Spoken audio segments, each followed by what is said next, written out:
पिछले क्लास में आप वाष्प दाब पढ़ रहे थे। वाष्प दाब को प्रैक्टिकली समझाया गया कि वाष्प दाब क्या होता है, उसकी परिभाषा भी आप देख चुके हैं। अब हम लोग देखेंगे कि ये वाष्प दाब जो है इसको प्रभावित कौन कौन चीज करता है। हमारा अगला हेडिंग होगा वाष्प दाब को प्रभावित करने वाले कारक। हेडिंग डालिए।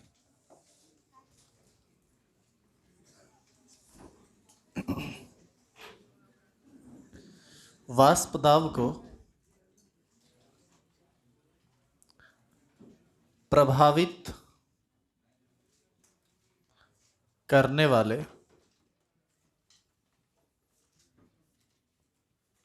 कारक।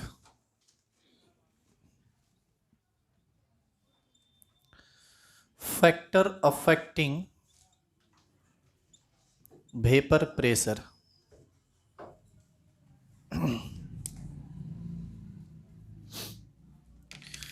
देखो, वाष्प दाब को कुल 3 चीज प्रभावित करता है और यही तीनों चीज के बारे में हम एक एक करके पढ़ेंगे।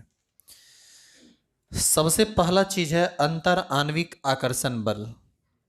1 नंबर लिखेंगे।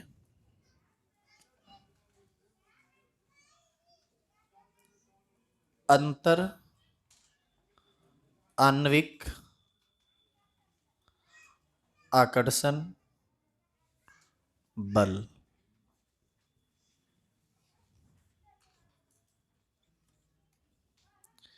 Intermolecular force of attraction.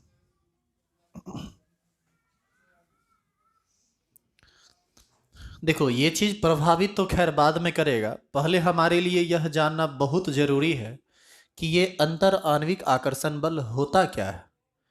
जब तक हम इसको जानेंगे नहीं तब तक हम कैसे समझेंगे कि इसका प्रभाव क्या होता है। इसीलिए सबसे पहले हम इसकी परिभाषा को लिखेंगे और बाद में समझेंगे। पहले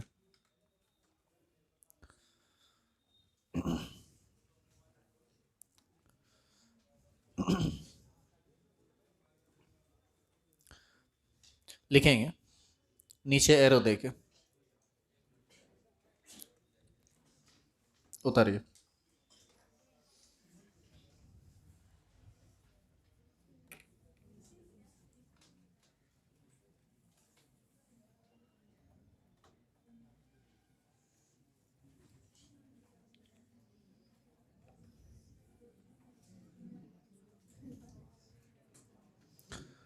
अब शुरू करें बताना। लिखेंगे किसी पदार्थ में दो अणुओं के बीच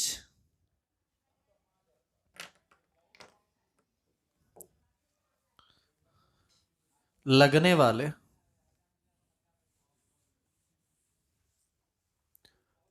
आकर्षण बल को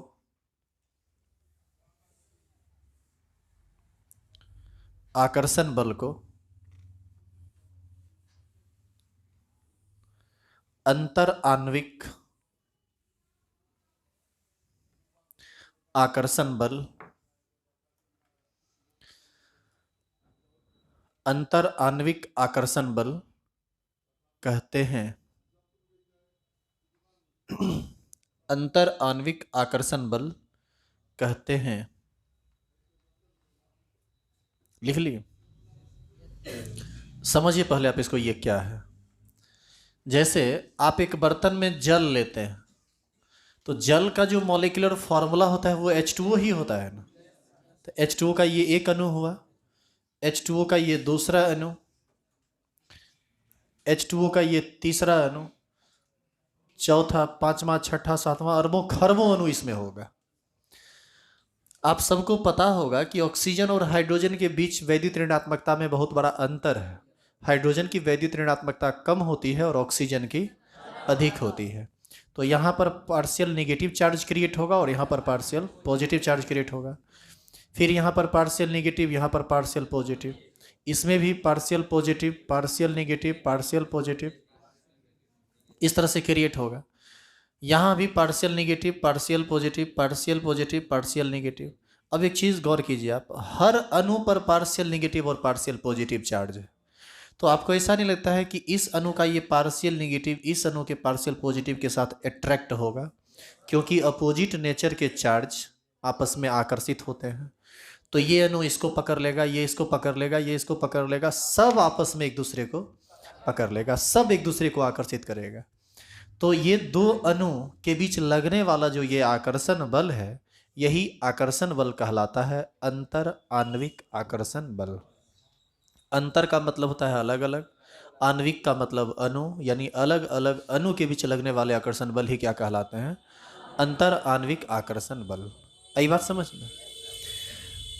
अब देखिए, ये जो अंतर आणविक आकर्षण बल होता है, ये अलग अलग यौगिक में अलग अलग होता है।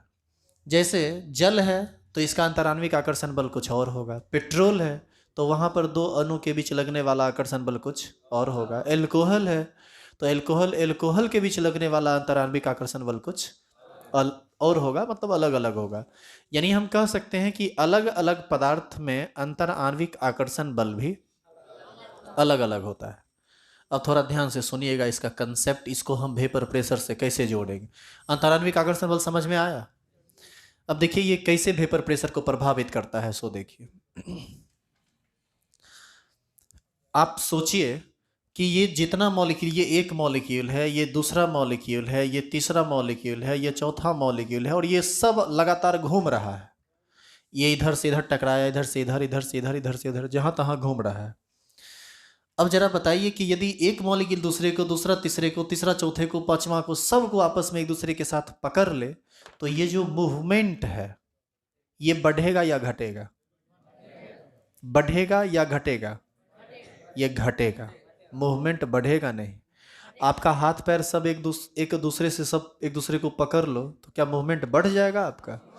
तब आप घूमने लगेंगे, उड़ने लगेंगे, अब तब तो और आप स्थिर हो जाएंगे ना।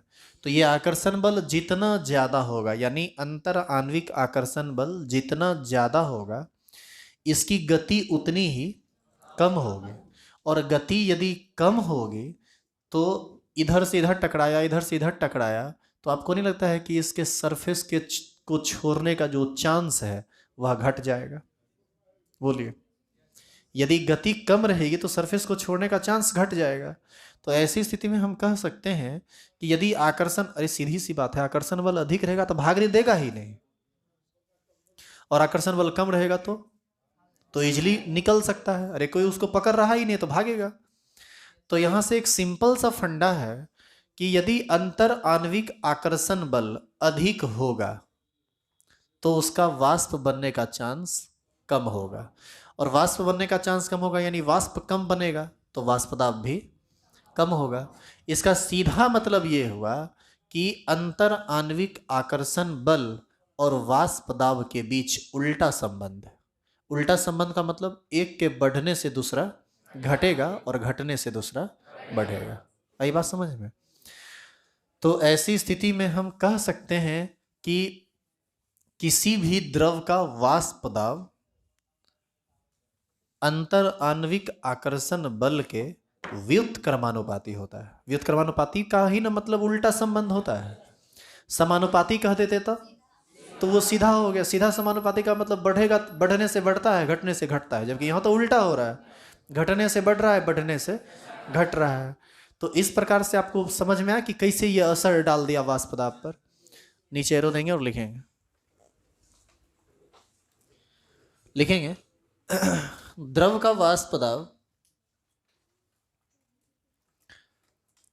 द्रव का वाष्प दाब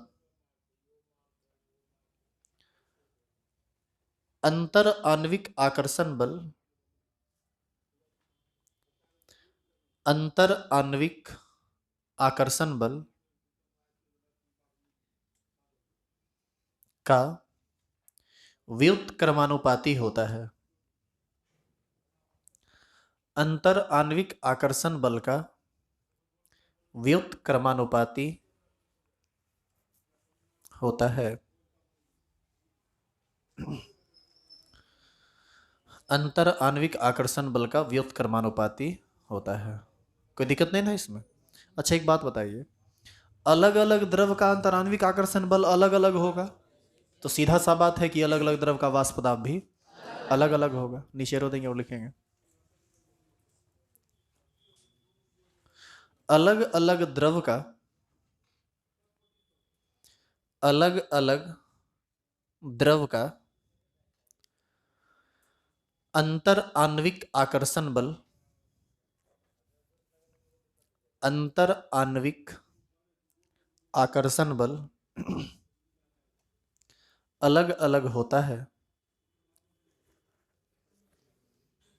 अंतर आणविक आकर्षण बल अलग अलग होता है, इसीलिए इसीलिए अलग अलग द्रव का वाष्प दाब भी इसीलिए अलग अलग द्रव का वाष्प दाब भी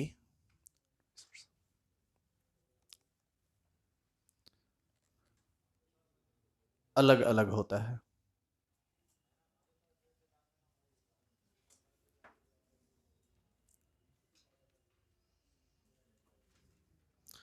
और लास्टली हम ये कह सकते हैं, वैसे तो ये समझा हुआ बात है, लेकिन ये कह सकते हैं कि अंतर आणविक आकर्षण बल के बढ़ने से वाष्प दाब घटता है, और अंतराण्विक आकर्षण बल के घटने से वाष्प दाब बढ़ता है।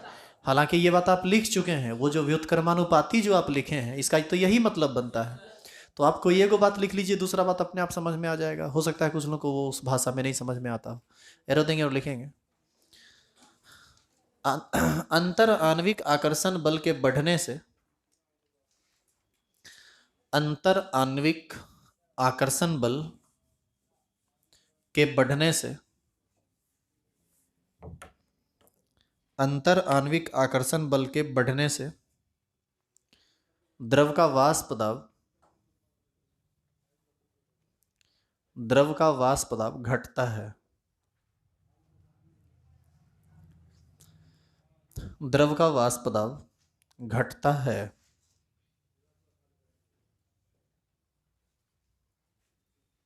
हो गया।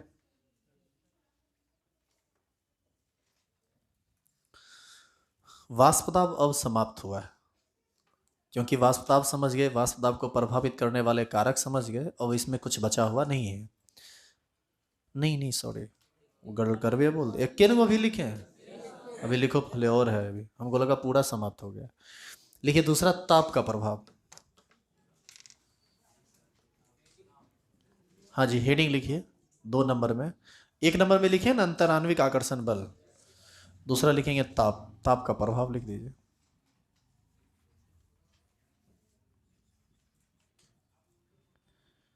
Effect of pressure. आप अभी क्या समझ रहे हैं? इस चैप्टर का धड़कन नहीं, इस चैप्टर का धड़कन समझ रहे हैं आप? हाँ, हम समझ रहे हैं क्या गलती हुई। Effect of temperature. आप अभी समझ रहे हैं वाष्प दाब को, और ये इस चैप्टर का धड़कन है, तो तुम धड़कने को ना समझ रहा है। अरे समझ लो बढ़िया से। इफेक्ट ऑफ टेम्परेचर, ताप का प्रभाव। अच्छा जरा सोचिए आप कि यदि किसी द्रव को आप गर्म कीजिएगा तो उसका वाष्पीकरण बढ़ेगा या घटेगा? तो सीधी सी बात है, वाष्प दाब भी बढ़ जाएगा। अब थोड़ा इसको समझिए कि गर्म करने पर ऐसा क्या हो जाता है कि वाष्पीकरण बढ़ जाता है। इसका 2 रीजन है। पहला रीजन, जैसे मान लीजिए इस बर्तन में जल है, मान लो जल का ये पहला अणु, दूसरा अणु, तीसरा अणु, एक H2O, दूसरा H2O, तीसरा H2O, चौथा, पांचवा, छठा, सातवां। इस सब बेचारा घूम रहा था इधर से उधर। गर्म आप यदि इसको करेंगे तो हीट के रूप में इसको एनर्जी मिलेगा। एनर्जी मिलेगा तो इसका काइनेटिक एनर्जी बढ़ जाएगा, इसकी गतिज ऊर्जा बढ़ जाएगी। अभी आप बैठे हुए हैं, कोई आया आयरन सटा दिया आपके पीठ पर, दौड़ना शुरू कीजिएगा कि नहीं? बस वही हाल है, इसको भी आयरन सटा देता है, इसकी गतिज ऊर्जा बढ़ जाती है। गतिज ऊर्जा बढ़ेगा तो क्लास में थोड़े बैठेगा, तब भागेगा। आयरन लेके सट भर क्लास तुमको नचाते रहेगा, तो खोजेगा कि गेट कहाँ है। काहे कि क्लासे तक आयरन सटाएगा, बर्तन में रहेगा तभी तक ना गर्म होगा। बर्तन से बाहर निकल जाएगा तो फिर उसको वो चीज़ झेलना नहीं पड़ेगा। और नहीं तुमको लगता है कि गतिज ऊर्जा नहीं बढ़ता है, तो सारा जुगाड़ है यहाँ, देख लेंगे, थोड़ा सा चेक कर लेंगे प्रैक्टिकली। तो पहला रीजन यह है कि जब आप इसको गर्म कीजिएगा तो इसकी गतिज ऊर्जा बढ़ जाएगी। गतिज काइनेटिक एनर्जी, ये इधर टकराया इधर टकराया इधर टकराया, सरफेस से फटाक से छोड़ देगा ये एक पहला रीजन है। दूसरा रीजन ये है कि जब आप ताप इसको दीजिएगा तो ये जो एक दूसरे को पकड़े हुए था वो भी धीरे धीरे छोड़ना शुरू कर देगा, क्योंकि ताप बढ़ाने से जो बंधन होता है वह कमजोर होता है, वह टूटने लगता है। तो यहाँ से सीधी सी बात है, यहाँ दो रीजन है, ताप के बढ़ने से दो रीजन है जिसके कारण वाष्प दाब बढ़ेगा। हम कह सकते हैं कि जब किसी द्रव को गर्म किया जाता है या जब किसी द्रव के ताप को बढ़ाया जाता है तब अणुओं की गतिज ऊर्जा बढ़ जाती है और अंतर आणविक आकर्षण बल घट जाता है, जिसके कारण वाष्प दाब बढ़ जाता है। बस इतने को तो बात ही है। क्या दिक्कत है क्या इसको समझने में?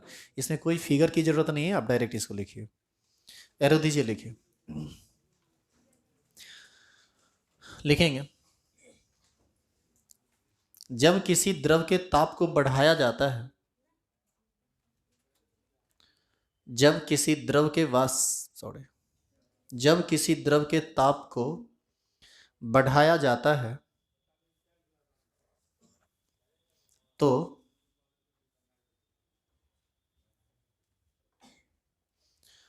उसके अणुओं की गतिज ऊर्जा, तो उसके अणुओं की गतिज ऊर्जा बढ़ जाती है, तो उसके अणुओं की गतिज ऊर्जा बढ़ जाती है, तो उसके अणुओं की गतिज ऊर्जा बढ़ जाती है तथा अंतर आणविक आकर्षण बल तथा अंतर आणविक आकर्षण बल घट जाता है, अंतर आणविक आकर्षण बल घट जाता है। अतः वाष्प दाब, अतः वाष्प दाब बढ़ जाता है, अतः वाष्प दाब बढ़ जाता है।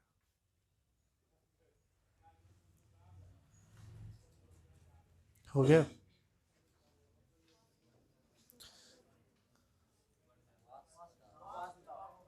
वाष्प ताप नहीं रे, वाष्प दाब, ताप लिख दिया गया। अतः वाष्प दाब, वेपर प्रेशर बढ़ जाता है। हो गया? क्लियर है यहाँ तक? एक बार फिर से वैसे बोल देते हैं, आप कंफ्यूज हुए हैं थोड़ा। जब किसी द्रव के ताप को बढ़ाया जाता है तो अणुओं की गतिज ऊर्जा बढ़ जाती है और अंतर आणविक आकर्षण बल घट जाता है, अतः उसका वाष्प दाब बढ़ जाता है, वेपर प्रेशर, दाब। ठीक है, तीसरा लिखेंगे, तीसरा नंबर लिखिए तो, अउड़नशील विलय। देखिए शब्द अटपटा है, हो सकता है आप पहली बार सुन रहे हो, तो इंटर में आए तो केमिस्ट्री है, तो केमिस्ट्री भी तो पहली बार आप पढ़ रहे हैं, इससे पहले पढ़े थोड़े थे केमिस्ट्री, आप खेलौर किए हैं। तो नया नया, अरे सीधी सी बात है, आगे बढ़ेंगे तो नया नया ढेर सारा वर्ड मिलेगा, वो तो आप सीखेंगे। अभी फिलहाल जो लिखा जा रहा है उसको मुंह बंद करके लिख लीजिए। अउड़नशील या अवाष्पशील दोनों एक ही चीज हुआ। अउड़नशील विलय के मिलाने का प्रभाव, इंग्लिश में इफेक्ट ऑफ एडिशन ऑफ, कहते हैं इंग्लिश मीडियम में पढ़ो तो पढ़ेगा, हिंदी में तो तुमको कहाँ से मिलेगा word non volatile. Effect of addition of non volatile solute.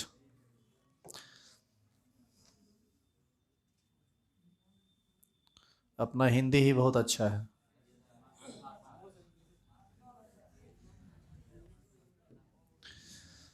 Effect of addition of non volatile solute. सबसे पहले ये टॉपिक तो बाद में आपको समझ में आएगा, पहले आपको ये समझ लेना चाहिए कि ये अवाष्पशील या अउड़नशील विलय का मतलब क्या होता है। देखिए ये मतलब समझना भी बेहद आसान है। पीछे वाला पर्दा खींच दीजिए तो वहां से रिफ्लेक्शन आ रहा है।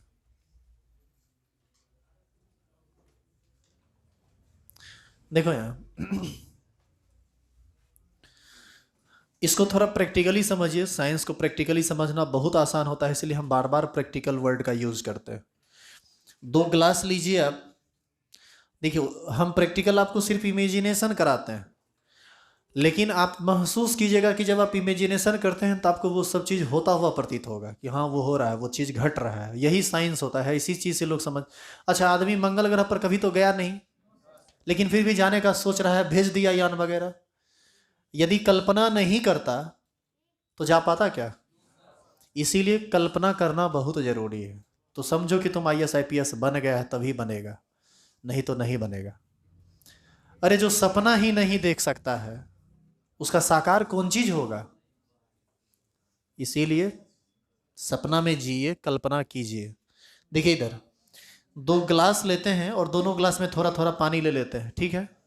इसमें चीनी मिला देते हैं, चीनी को घोल देते हैं बढ़िया से। चीनी ले लेते हैं या नमक ले लेते हैं? रे खिस्सा बंद करो, देखो इधर, तुरंत ख्वाब देखना शुरू कर दिया। हम कल्पना करने के लिए बोले हैं, ख्वाब देखने के लिए नहीं। ख्वाब और देखने लगा कि हम कुर्सी पर बैठल है, 4 गो मेरा बॉडीगार्ड है पीछे, पानी लाओ रे, पैर दबाओ, छोटा ये सब चीज़ सोचेगा कहियो बनेगा IAS IPS। उसका सोच इतना छोटा थोड़ी ना होता है। हम लोग का हर संडे मैच रहता है पुलिस लाइन में, DM सर और SP सर के साथ। हर संडे हम लोग खेलते हैं और पर्सनली मिलते हैं, वहाँ बैठते हैं, बात करते हैं। विश्वास नहीं होगा, बिलीव नहीं होगा तुमको कि जब ग्राउंड में मैच होते रहता है तो बाउंड्री तो वैसे बहुत बड़ी है, दोनों आदमी खेलते बहुत बढ़िया है क्रिकेट, हम भी थोड़ा बहुत खेल ही लेते हैं। तो बॉल खो जाता है, जैसे मान लीजिए कि हम वो लोग प्रशासन से के अंतर्गत रहते हैं, हम लोग पब्लिक की तरफ से खेलते हैं। तो प्रशासन और पब्लिक के बीच मैच होता है, तो प्रशासन की तरफ से जब मैच होगा और हम लोग जब बैटिंग करेंगे तो उन लोगों का फील्डिंग रहता है। अब जैसे मान लीजिए कि हम ही शॉट मारे, गेंद भोतला गया, जनरली भोतला जाता है, जंगल में चला गया, तुमको विश्वास नहीं होगा कि वो आदमी, देखो गेम स्पिरिट और आदमी का सोच कैसा होता है। वो आदमी जो DM SP है, जहाँ पर 100 पुलिस वहाँ खड़ी रहती है सारा, हर तरफ, चारों तरफ, और वो आदमी खुद से जाके बॉल उस जंगल में खोजता है कि बॉल कहाँ गया। यहाँ 10वां पास कर लेने के बाद कॉलर खड़ा कर लेता है, क्या बोलेगा? जनरली ऐसा ही ना होता है। और वो और इसको सही कर लेता है पुलिस लाइन में। पुलिस लाइन नहीं देखा है रे? लोहिया नगर उस पर हर संडे को मैच 9 बजे से होता है, कोई भी आदमी जाके देख सकता है, खाली जाएगा तो सैलजता के साथ देखना। नौटंकी सैलजता के साथ मतलब शांति से, ये नहीं कि नौटंकी कर रहे हैं, मार के सो देगा वहीं पर। मैच ड्यूज वाला होता है, ये टेनिस वाला नहीं होता है। तो उस आदमी के बारे में सोचिए जो उतना हाई लेवल का आदमी है, और वो आदमी जंगल में वो चिड़चिड़ी वाला जो पेड़ होता है सब लटक जाता है, बेचारा वहाँ पैर छिला रहा है, हाथ छिला रहा है, चोट लग रहा है, दौड़ रहा है, बॉल ला रहा है, मतलब आपको फील ही नहीं होने देगा वो आदमी कि वो DM और SP है। और आपसे इस तरह से बात करेगा कि लगता है कि एक नॉर्मल इंसान है, तो वो भी इंसान ही, वास्तव में इंसान है, लेकिन बिहेव इंसान वाला करता है। लेकिन कुछ आदमी का स्थिति बड़ी खराब है, चपड़ासी होने के बाद वो अपने आप को क्या समझ लेता है पता नहीं। इसीलिए हर चीज का अपना एक लिमिट होता है, और उस लिमिट में रहकर यदि कुछ भी आप करेंगे ना तो अच्छा लगता है। तो यही है, ये सब समझना चाहिए आप लोग। आजकल हम देखते हैं, हम पता नहीं, ये ज्यादा तो नहीं बोल सकते, लेकिन आप उड़नसील और उड़नसील विलय को समझे क्या? नहीं। अच्छा, अभी हम एग्जाम्पल ही लिए थे। अब आप क्या कीजिए, एक गिलास लीजिए, दूसरा गिलास लीजिए, दोनों में पानी भर लीजिए। अब क्या करना है, इसमें मिला दीजिए थोड़ा सा नमक या चीनी, दोनों मिला दें तो भी चलेगा, और इसमें मिला दीजिए थोड़ा सा एल्कोहल। एल्कोहल द्रव होता है, द्रव अवस्था में रहता है। अब आप इसको गर्म करना शुरू कर दीजिए। गर्म करना शुरू कीजिएगा तो गर्म करते रहिए, बॉयल हो रहा है, होने दीजिए। देखिएगा आप आधा घंटा के बाद इस बर्तन में आपको कुछ नहीं बचेगा, ना एल्कोहल बचेगा ना पानी। एल्कोहल देखा है? दारू हल्का सा मिला दीजिए। अरे इसमें रहता है ना, सैनिटाइजर है ना यहाँ रखा हुआ, 70% एल्कोहल रहता है इसमें, ये भी आप मिला के बना सकते हैं। जब आप इसको देखिएगा तो आप देखिएगा कि इसमें पानी सब उड़ गया है, लेकिन ये नमक या चीनी टाइप का जो चीज़ है वह उड़ा नहीं है। भले देखने में थोड़ा अलग टाइप का लग रहा हो लेकिन वो उड़ता नहीं है। यहाँ पर विलय था चीनी या नमक, यहाँ पर विलय था अल्कोहल। यहाँ का विलय गर्म करने के साथ उड़ा और यहाँ का विलय नहीं उड़ा। नहीं उड़ा तो ये विलय कहलाएगा अउरणशील या अवाष्पशील, और ये उड़ गया तो ये कहलाएगा वाष्पशील या उड़नशील। इसी को कहते हैं नन वोलाटाइल सॉल्यूट, और इसको कहा जाता है वोलाटाइल सॉल्यूट। अब समझ में आया और अउरणशील और उड़नशील विलय का क्या मतलब होता है। तो अभी हम पढ़ने वाले हैं अउरणशील विलय के मिलाने का क्या प्रभाव पड़ता है। तो आप देखिए कि क्या प्रभाव पड़ता है। कौन है? देखो, आप एक बर्तन लीजिए, इस बर्तन में शुद्ध पानी ले लीजिए या शुद्ध विलायक, जिसको आप प्योर सॉल्वेंट का, इतना चलेगा इंग्लिश, शुद्ध विलायक है ये। आप इसमें थोड़ा सा अउरणशील विलय मिला दीजिए। मान लीजिए आप मिला दिए कौन चीज? चीनी। अब ये क्या विलायक रहा? अब ये क्या बना? विलियन। विलियन का मतलब सॉल्यूशन।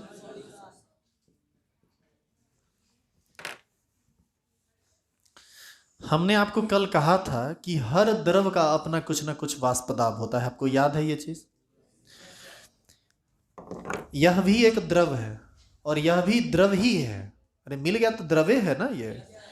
तो कुछ ना कुछ वेपर प्रेशर इसका भी होगा और कुछ ना कुछ वेपर प्रेशर इसका भी होगा।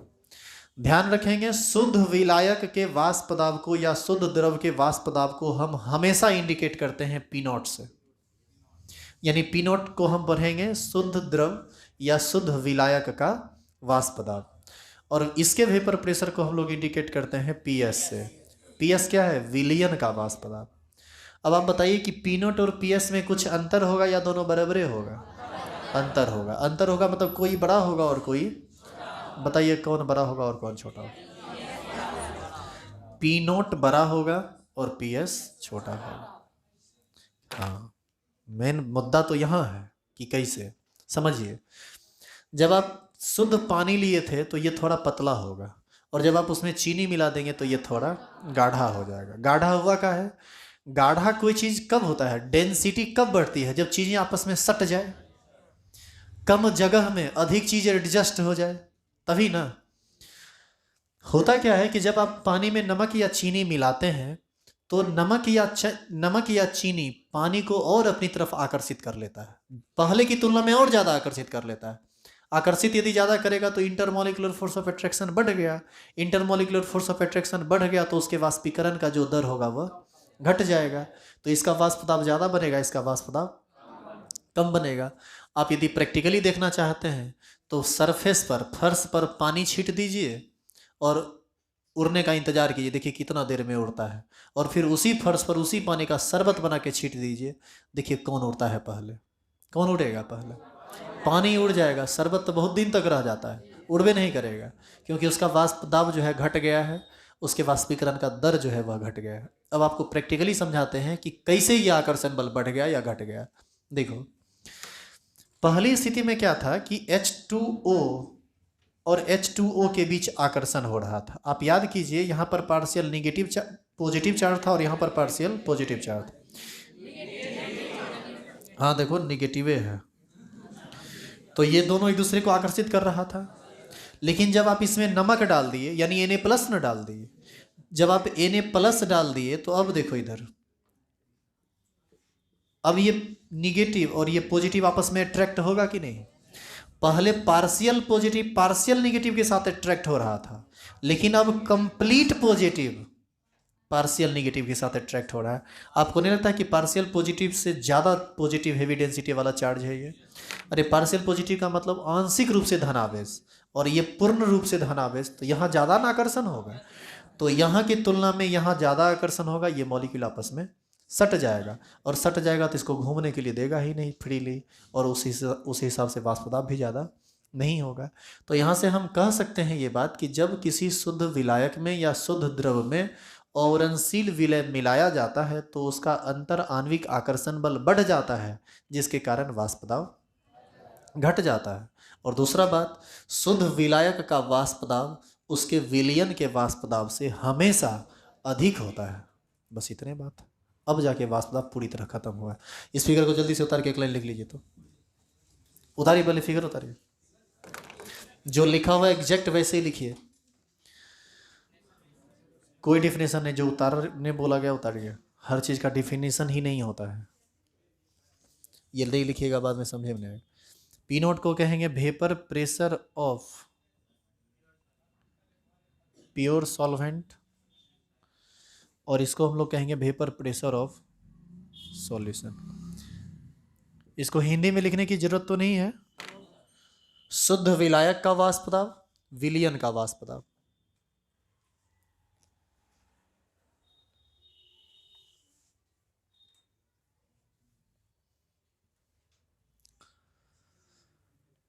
ये जो सरस्वती पूजा मनाता है ना 10 दिन तक, गलती तू करेगा आज, झेलना पड़ेगा तुमको महीना, 2 महीना, 3 महीना, 4 महीना के बाद।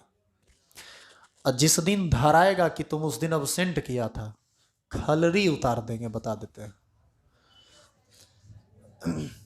एग्जाम तो खैर तुम्हारा खराब जेबे करेगा वैसी स्थिति में, वो सजा तो तुमको दे देगा ऊपर वाला। ऊपर वाला मतलब भगवान नहीं, बिहार बोर्ड। और यहां हम देंगे वो अलग, हम कस के पीटेंगे, वो नंबर काटेगा। चारों तरफ से तुमको नुकसान ही नुकसान है। इस बात का तुम ध्यान रखना।